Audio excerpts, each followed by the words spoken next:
You see, the hate and violence that our president incites is directed against everyone except the most wealthy, most powerful, and most connected white men in a small portion of this country. And until we say it, we're not going to fix it. They want us to become numb to what is happening in our country. And with respect, we, even as Democrats, have become numb. On the day of this yet again terrible anti-Semitic attack, it took almost until the end of the evening for it to be mentioned. And please take that in the spirit of partnership and fidelity, but I think it testifies to the fact that even those of us in this room who have to be the allies of those who live on the margins are becoming numb. And it's the 8 out of 10 Americans who live paycheck to paycheck that are getting messed over by tax reform. We can't become numb to them. It's the Jews and Muslims who worship with the fear of knowing white supremacists want to kill them. We can't become numb to that terror. It's all the people who drive every single day while being black, knowing that just because they're black, they can get pulled over by the police. We can't become numb to that. It's all the Latinos who every single day know that an ICE agent could pull them over, go to their home, accuse them of not being a citizen, whether or not they are. That their kids are coming home from school crying because their friends have said they're going to be deported. That we have these gangs on the south of the border stopping people seeking asylum. We can't become numb to any of that. An attack on any of these people, whether Jew, Muslim, Black, Latino, LGBTQIA, working class, is an attack on all of us. You know, in closing, it's so chilling that this attack in San Diego and Poway occurred on the last day of Passover. Now, I'm a liberal Jew, and what Passover means to me is a celebration of the fact that we were all once slaves in a foreign land. For Jews, we were slaves 3,300 years ago. For African Americans, slaves just 153 years ago.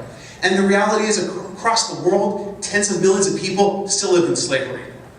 And the fact that this white supremacist killed more people and incited more hate on the last day of Passover requires us to harness every ounce of will and audacity to say no more. We will not stop calling this out, no matter how uncomfortable, no matter how unhappy, no matter how unpleasant.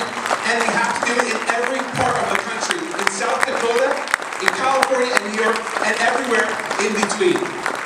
I want to quote two of the most important philosophers in our history in closing. First, I want to quote Dr. Martin Luther King's speech, Unfulfilled Dreams, from March 3rd of 1968.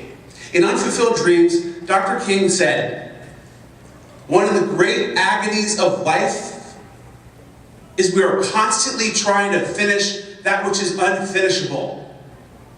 We are commanded to do that."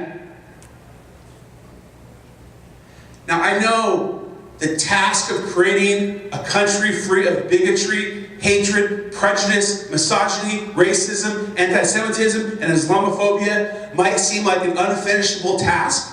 And in fact, in the last couple of decades, we've stopped trying, which is why the white supremacists have risen.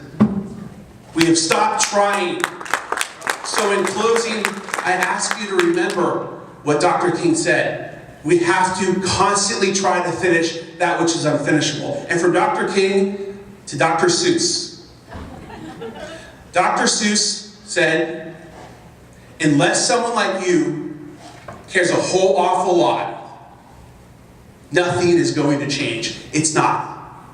Unless every South Dakotan in this room cares a whole awful lot about the 8 out of 10 Americans who live paycheck to paycheck but are under assault by a monopoly economy, unless everyone in this room cares a whole awful lot about Jews and Muslims who worship in fear of being killed, unless everyone in this room cares a whole awful lot about Black Americans who drive knowing that they can be pulled over for the color of their skin, unless everyone in this room cares a whole awful lot about the 1 out of 5 Americans who are Latino and live in fear of the American version of the Gestapo, which is ICE, unless everyone in this room cares a whole awful lot about the attack on women's dominion over their bodies, unless everyone in this room cares a whole awful lot about our friends in the LGBTQIA community, Nothing is going to change, it's not.